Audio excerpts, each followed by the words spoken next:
Shalom Bapak Ibu Saudara yang dikasihi oleh Tuhan kita Yesus Kristus. Salam jumpa di dalam satu program baru di setiap hari Minggu, yakni Sunday Blessing, di mana saya akan menyampaikan khotbah Minggu bagi Bapak Ibu Saudara dimanapun Saudara berada, agar kita boleh bersama-sama bertumbuh di dalam iman, di dalam pengharapan, dan di dalam kasih kita oleh Tuhan Yesus Kristus. Dan khotbah Minggu kali ini akan mengangkat judul Jalanku diiring Yesus. Nah, firman Tuhan terambil dari Keluaran pasalnya yang ke-13, ayatnya yang ke-21. Demikian firman Tuhan. Tuhan berjalan di depan mereka pada siang hari dalam tiang awan untuk menuntun mereka di jalan, dan pada waktu malam dalam tiang api untuk menerangi mereka, sehingga mereka dapat berjalan siang dan malam.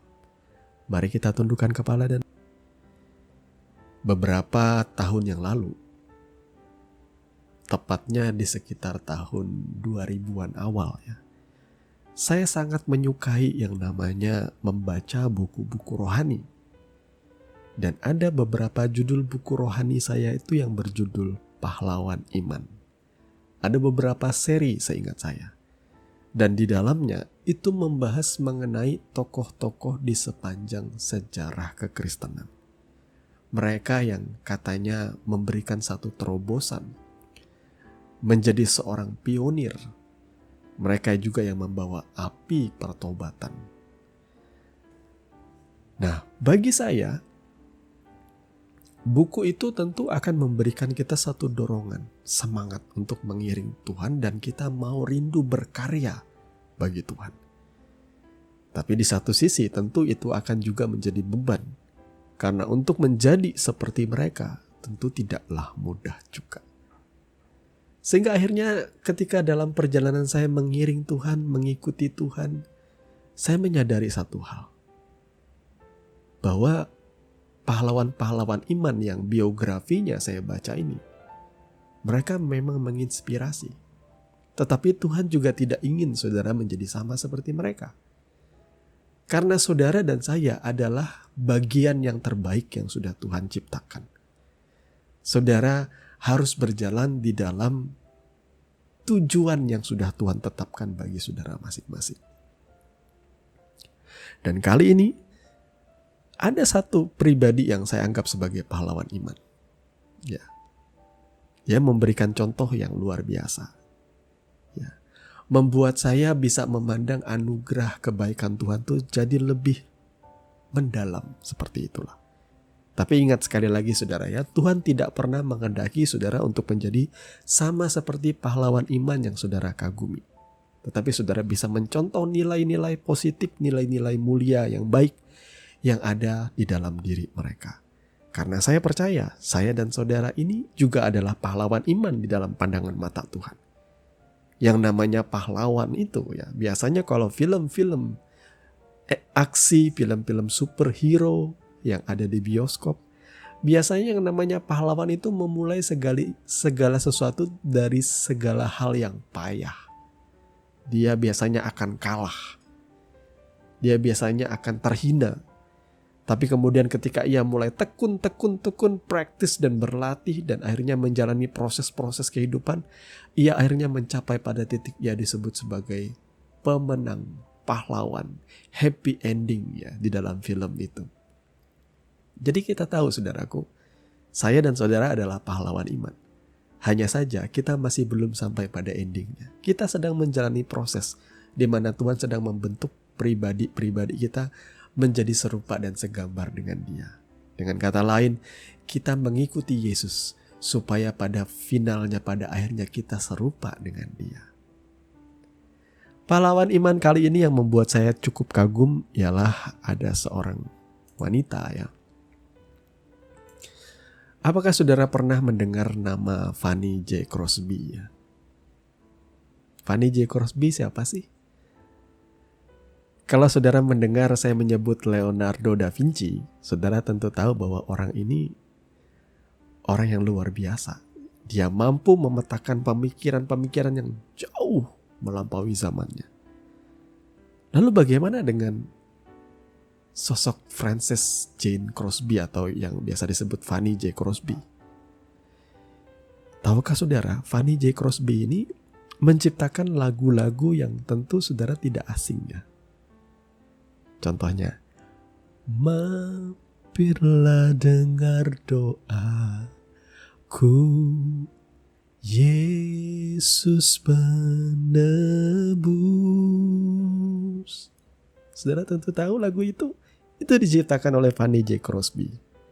Atau lagu Ku berbahagia, yakin teguh. Yang banyak kali kalau saya lagi merenung, setiap kali saya mendengar lagu ini, saya tuh bisa sampai mewek, saudara. Bisa sampai nangis.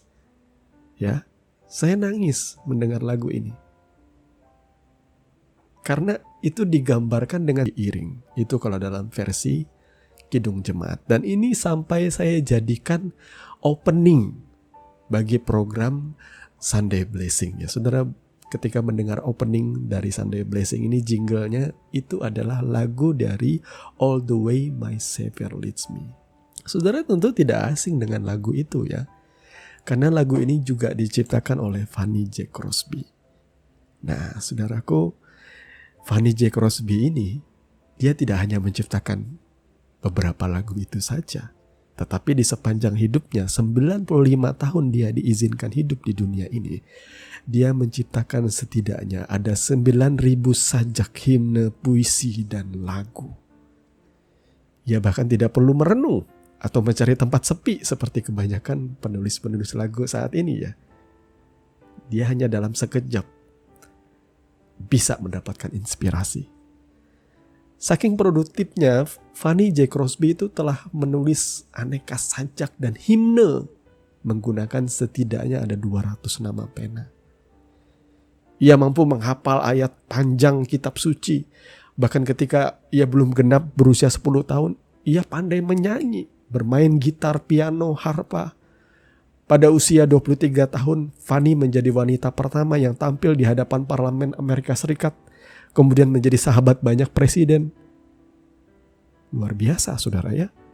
Ia bahkan disebut sebagai Queen of Gospel Writer, ratu penulis lagu-lagu pujian yang karyanya diadaptasi oleh banyak komposer ternama di masa itu. Tapi tahukah saudara, ketika saya menceritakan hal tadi, ini saya sampai mau nangis, saudara, cerita tentang Fanny J. Crosby.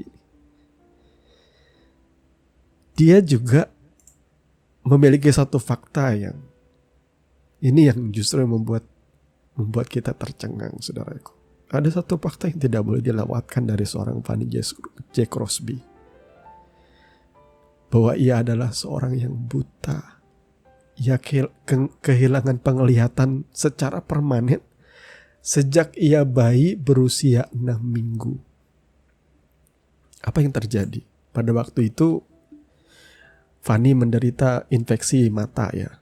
Kalau zaman sekarang kan infeksi mata ya cukup ditetes dengan obat tetes mata ya. Kalau pada masa itu di tahun 1820, tentu pengobatan tidak secanggih dan tidak semodern hari ini. Jadi ia dirawat oleh seorang dokter yang tidak berpengalaman, tidak berpendidikan yang cakap sebenarnya. Jadi setelah matanya diolesi dengan pasta panas ya, kemudian ketika dioles, infeksinya memang sembuh. Tetapi karena tidak benar dalam prosesnya, mungkin ada kesalahan, itu menjadi malpraktek. Jadi Fanny mengalami buta seumur hidup. Cuma 6 minggu saja setelah dia lahir, dia mengalami kebutaan permanen. Tidak sampai di situ. Beberapa bulan kemudian ayahnya Fanny ya, akhirnya meninggal. Tepatnya kalau tidak salah 6 bulan setelah ia lahir. Sehingga ibunya Mercy Crosby itu menjadi janda di usia 21 tahun. Mencari nafkah untuk menghidupi Fanny dan dengan cara menjadi pembantu rumah tangga. Lalu bagaimana dengan Fanny? Ia diasuh oleh neneknya yang bernama Eunice Crosby. Ya saudara ya. Jadi neneknya ini mengajar dia sendiri dan menjadi mata bagi gadis kecil itu.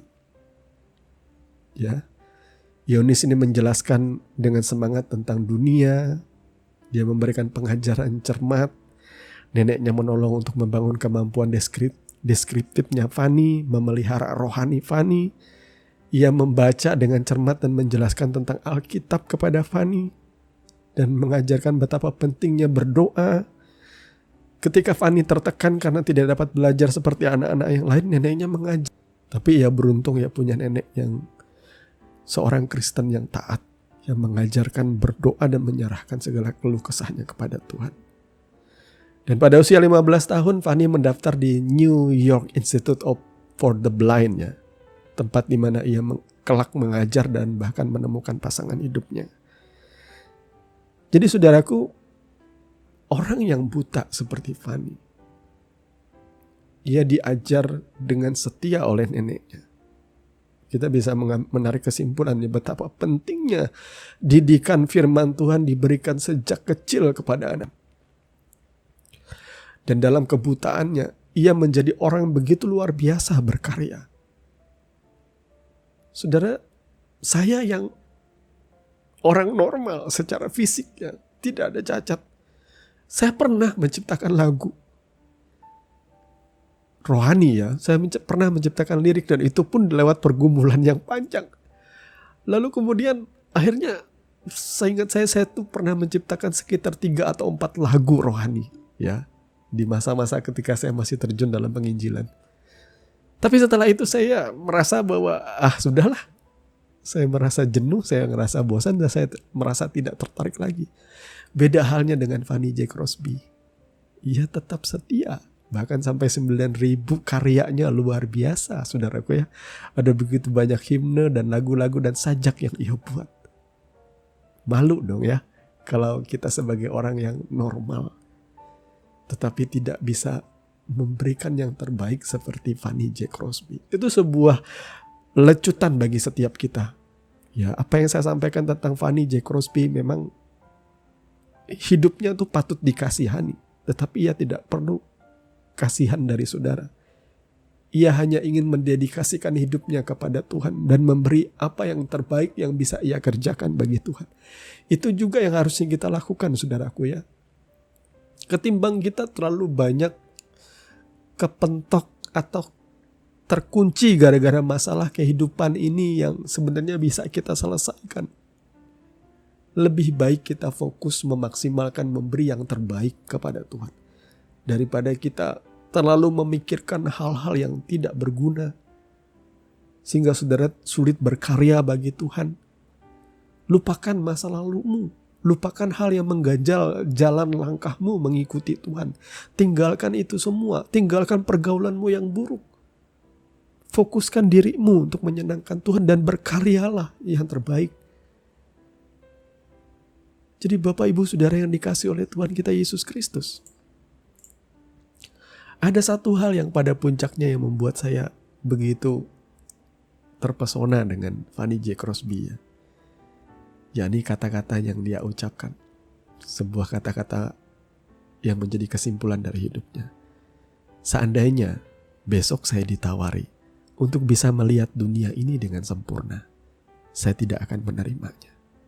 Saya mungkin tidak akan pernah bernyanyi memuji Tuhan jika saya lebih tertarik pada penglihatan yang lebih indah dan menarik. Fanny J. Crosby. Jadi saudaraku, kita harus akui, ya, mata kita ini yang melihat keindahan dunia ini, banyak kali mata kita ini yang menyesatkan kita. Banyak kali mata kita ini yang membuat kita sulit memandang Tuhan karena keindahan dunia ini begitu menyita waktu kita. Sehingga kita tidak pernah punya waktu untuk dekat dengan Tuhan, untuk mencari Tuhan. Dunia terlalu menarik. Kita selalu ingin memuaskan mata kita. Kita selalu pengen membuat bahagia apa yang kita lihat. Sehingga kita tidak menyadari bahwa kita ada di dunia ini diciptakan untuk bergaul dengan Tuhan, untuk dekat dengan Tuhan, untuk berjalan dengan Tuhan. Dan mata kita yang membuat itu gagal. Alkitab berkata satu ayat yang mengerikan, kalau mata kananmu menyesatkan, cungkillah, karena lebih baik engkau datang ke dalam hidup dengan mata cuma satu ketimbang kamu utuh tetapi masuk ke dalam neraka. Itu menyeramkan. Sebenarnya apa gunanya sih mencabut mata atau mencukil mata cuma satu, kan punya satunya lagi. Itu mengakhiri khotbah minggu kita kali ini. Saya mau berdoa bagi Bapak Ibu Saudara dimanapun saudara berada. Bapa, di dalam nama Tuhan Yesus, terima kasih karena Engkau sudah mengajarkan kami melalui khotbah di hari Minggu ini Tuhan, untuk menguatkan kami di dalam pengharapan dan di dalam kasih. Kami banyak kali melihat teladan-teladan di hadapan kami, baik itu yang hidup atau melalui tulisan-tulisan, kesaksian-kesaksian. Biarlah teladan-teladan baik yang sudah mereka tinggalkan, contoh-contoh itu bisa kami ikuti. Kami boleh memaksimalkan kapasitas kami, kemampuan kami. Kami tidak lagi tertahan atau terkunci oleh kehidupan kami yang lama yang menghantui kami, rasa bersalah, ketidaklayakan, atau dosa-dosa, atau orang-orang yang sama di mata Tuhan, apapun keadaan kami. Terima kasih Bapa, pegang tangan kami dan tuntun jalan kami Tuhan Yesus. Kami mau mengikuti Engkau selama-lamanya. Apapun kisah hidup kami pada akhirnya, yang kami tahu, kami rindu, kami tetap berjalan bersama Tuhan Yesus seumur hidup kami. Di dalam nama Tuhan Yesus kami berdoa. Haleluya. Amin. Bapak Ibu Saudara yang dikasihi oleh Tuhan kita Yesus Kristus, Anda baru saja mendengarkan kebenaran firman Tuhan yang kami percaya boleh menjadi dasar dan kekuatan di dalam setiap kehidupan saudara. Sampai bertemu di dalam renungan Sunday Blessing yang berikutnya. Kasih karunia di dalam Tuhan kita Yesus Kristus menyertai saudara sekalian. Shalom.